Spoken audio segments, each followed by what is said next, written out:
This is my little baby nest, and I think this is going to be suitable for babies up to around about 3 months. But of course you can make this in different sizes once you kind of understand the technique, and it's ever so easy to make as well. What I love about it is that the whole thing will flip inside out, so it's reversible. And I've made a little sheet as well just to cover at the bottom, so if you do need to wash anything, that can be washed first. If you need to wash the rest of it, then I would either hand wipe it down, or if it goes in the washing machine, just put it on the cool wash and don't tumble dry, because the polyester filling inside. So let's see how we make it. The first thing we're going to do is to cut out the foam that goes in the base. All of your measurements are in the book. So I've rounded off the end of this. This is the bit that you can make bigger if you wanted to, but you can see that's the actual shape of the base of the nest. And then I've used this as a template to cut out the outside fabric. So you need one for the lining, one for the outside fabric, and those are going to be 6 inches larger all the way around. So this is the fabric that I've chosen. It's the nice thing about making your own, isn't it? You can make this in any fabric you like. So if you've got a particular theme to your nursery, or particular favourite colours, then you can use whatever fabric you like. And I'm just using a quilting weight of cotton for this one. Use any kind of cotton, any kind of woven fabric. Right, so those are my shapes. That's where my foam went in the centre, and all I did was to take one of my long rulers like this, could be a tape measure, and simply measure 6 inches and mark 6 inches and mark all the way around. So that's how I've got this really large size. What I've also done, this is going to be the inside. Doesn't matter which side you draw it on, it's just the paler fabric. The outside of my fabric is really dark, so it's not going to see a pen mark. You could use chalk. And all I've done is draw right in the centre around the outside of my foam. Okay, and I've used an erasable ink pen for that. Now what I'm going to do first of all is to add the frill, and this bit around here is a bias binding channel. So that needs to be wide enough so that you can actually thread your ribbon through there, and that's what's going to gather this all up. So for the frill on mine, I've taken my 4-inch strip of fabric and folded it in half. I'm going to sew this onto the outside. And literally, I'm not going to gather this as I sew. You can do if you wanted a really frilly frill. You'll need more fabric, maybe twice as much. But I'm thinking when the whole of the outside's gathered, the frill's going to gather anyway, so that's fine.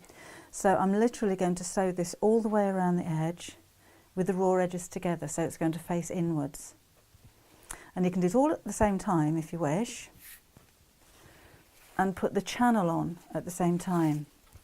So this is it's actually pre-bought bias binding, which I pressed open, so it would have been folded first, and then I folded it in half and creased again. With the bias binding, this is going to make the tube for the channel. I'm going to start and finish right in the centre of one of the curved edges, because that's where it's going to gather. So to start here, I'm going to fold over the end, and I'm not measuring this perfectly. You're going to find it easier, and you'll be able to get it a lot more accurate if you actually sew all the way around and then fold over the other end and trim it back. So fold over the end to make it neat. I need to measure and mark that centre point here, and then again edges together, that's going to be sewn on the top. So I've got my bottom fabric that's going underneath the nest, then my frill fabric, and then my channel fabric, all sewn together all the way around. One thing that I did want to mention is, when I start the frill, sewing on the frill, I'm going to start that from the opposite end, so I don't have 2 seams lying on top of each other. So I'm going to start with again I'll fold that end over to make it neat, and when I come back to this end I can just tuck that inside, so I'll get a really nice neat finish there. Okay, so let's get going with this. I'm going to fold the whole thing in half and put a crease where that centre point is. You could put a pin, you could put a chalk mark if you wish. Then that's going to go on here. And I'm going to do these separately. Again, you can sew them both together at the same time if you're a confident sewer. And I'm not going to actually pin these. I'm going to start about an inch or a couple of centimetres away from the end of my frill fabric, and we'll sew this all the way around. Just with a 1/4 inch seam allowance. Take it easy as you go around the curve.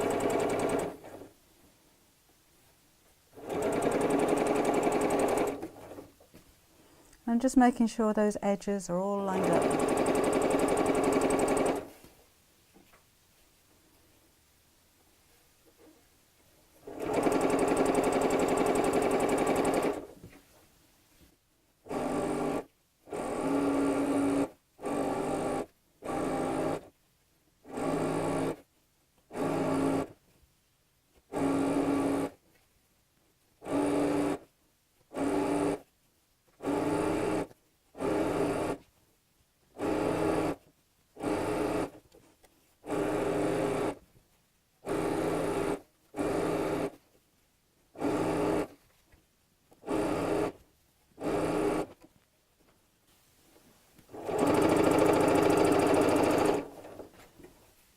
Now, just as I'm coming to the end of my fabric here,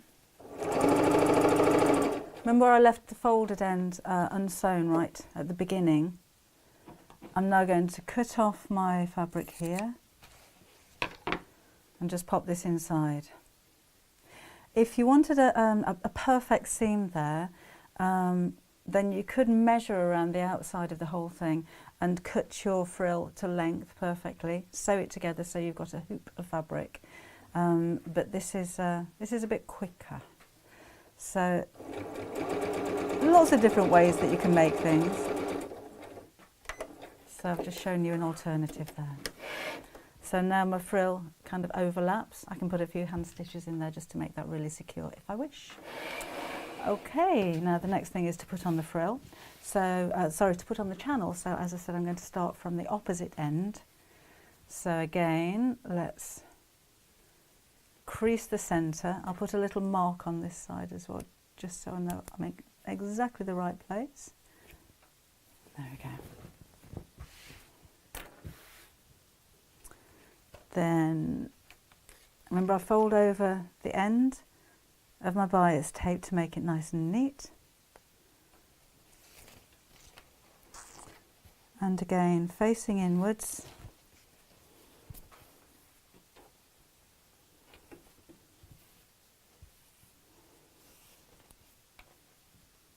Start at that centre point and sew all the way around.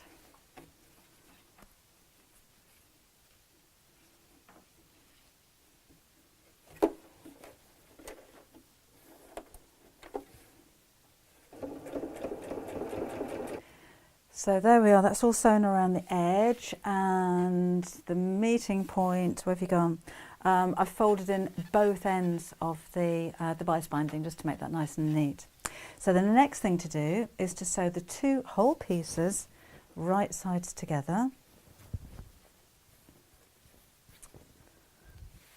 Like so. So I will pin this time because it's quite a big piece.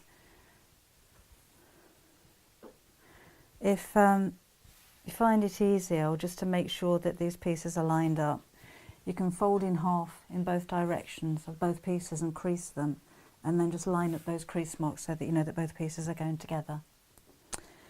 Okay, so we'll have a few pins around here. Make sure it's all nice and flat. And then we're going to sew all around the edge. But leave a gap in either side, on the long sides, of around about 6 inches. Don't bother measuring that, but that needs to be large enough that from one side you can roll that piece of foam up and get it into the centre to make the base. And I've left a gap in either side because when you put your toy filler into the channel around the edge, it's easier to go from both sides rather than having to push it in from one side and then try and manoeuvre it all the way around the edge. So 2 gaps in the side, stitch around the edge, and then we'll come back and do the centre piece. So I've obviously turned this the right side out now. There's my 2 gaps in either side. And just make sure you lay this really, really flat.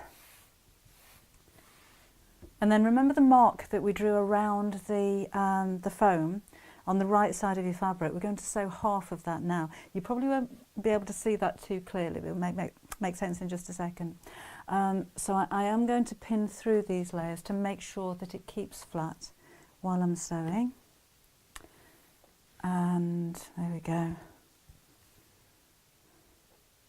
And again, just sew around about halfway around. Again, you don't need to measure this one.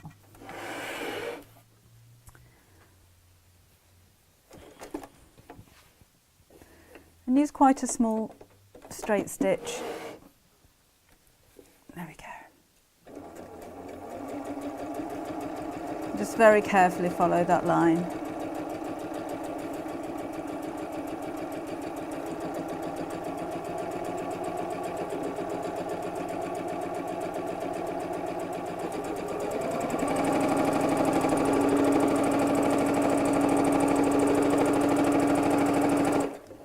Making sure it's all flat.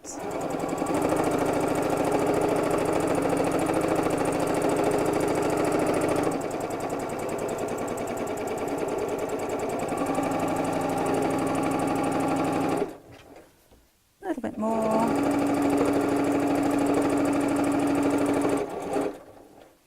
That'll do.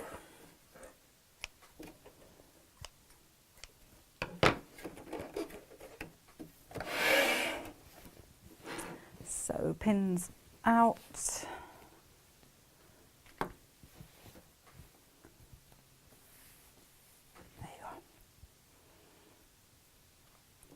So now I've got this gap in the side and then half of the base area where the foam is going to be is stitched. So let's take that foam and we're going to insert this into the base. So you find it easier to roll it up, and it may take a little bit of manoeuvring to get it in there because foam tends to carry a lot of friction. There we go, so that can open up once it's inside. And the same at this end.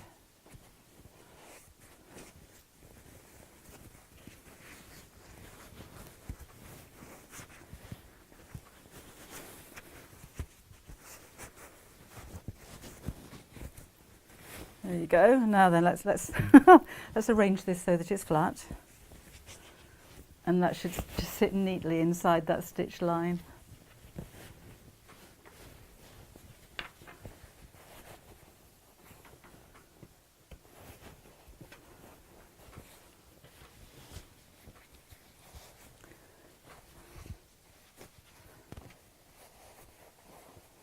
There, nice and snug. Push that end in a little bit more.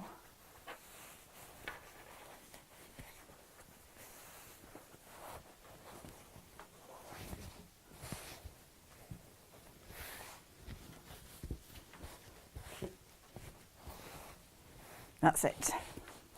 So now, again, making sure that your fabric is nice and flat and taut around the sponge bit. I'll put a few pins in here just to keep this all flat. We want that to be nice and tight around the sponge, or the foam.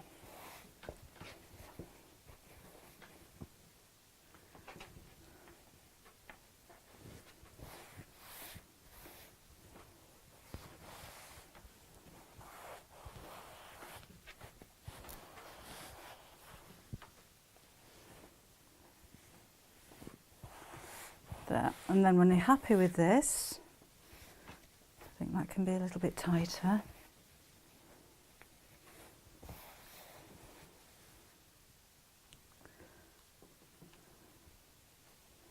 I'll just make sure it's flat on the other side as well, because remember this is reversible, so it's got to look good on both sides. It's perfect.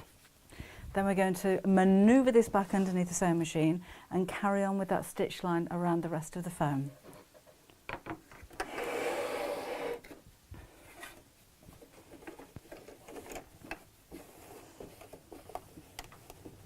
I'm going to move the needle on my machine over to the left-hand side.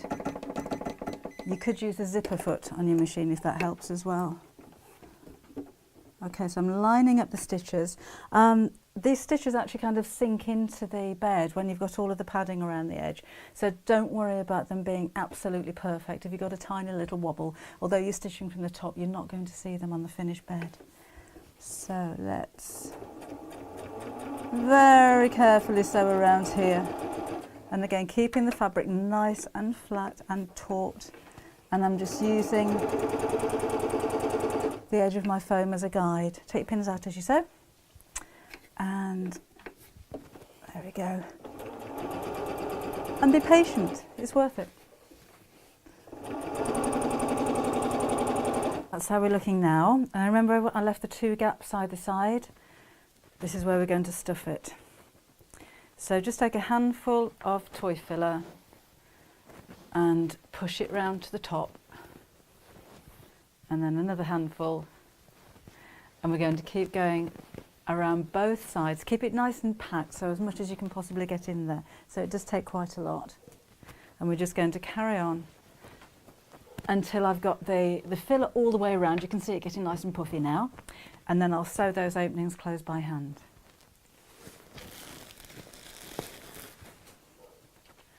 So that's all finished, all stuffed, and I just hand sewn with a slip stitch the 2 gaps down the side. What I've also done is to take my ribbon with a safety pin on the end. So I'll just remove that. And I've threaded that all the way through the bias binding channel. So all I need to do now is to draw it up.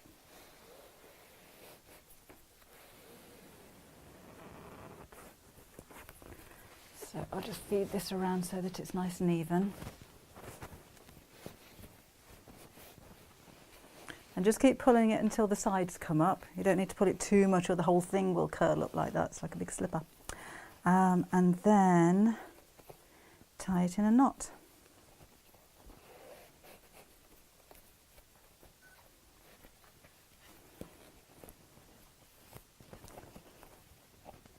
There. Now it's up to you.